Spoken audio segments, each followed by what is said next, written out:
Intanto buonasera a tutti, non vi nascondo che l'emozione è tanta, ho la pelle d'oca perché un anno fa ero anch'io di là, ora mi trovo dall'altra parte. Gli- Per, per chi non mi conosce, sono Ivano Michelotto, ho 37 anni, quindi un po' di forza giovane, volontà e spirito ancora riesco ad averla. Cosa dire? Io sono un professionista e lavoro nell'ambito della progettazione termotecnica del risparmio energetico e da uno studio nella Riviera del Brenta. E qui a Dolo, sono vissuto a Dolo, ho fatto le elementari, asilo, media a San Bruson, quindi capisco anche le problematiche, soprattutto delle periferie, che a volte vengono dimenticate.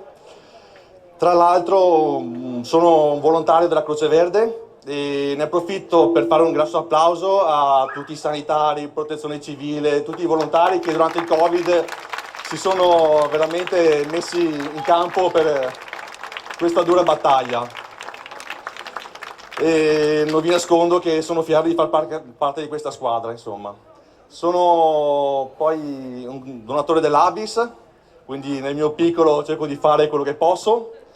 Faccio parte, collaboro con l'AMNIL di Dolo, l'Associazione Nazionale Mutilati Invalidi del Lavoro, dei quadri mio padre è mandatario territoriale. Quindi nel mio piccolo, piccole cose sono attivo nel volontariato. Dicono goccia a goccia si fa il mare, quindi spero di essere utile a tutti quanti. Ho accettato la mia candidatura per forza e senso civico perché credo che Dolo meriti un po' di forza lavoro di giovani ragazzi, ma anche gente con esperienza sia nel pubblico che nel privato.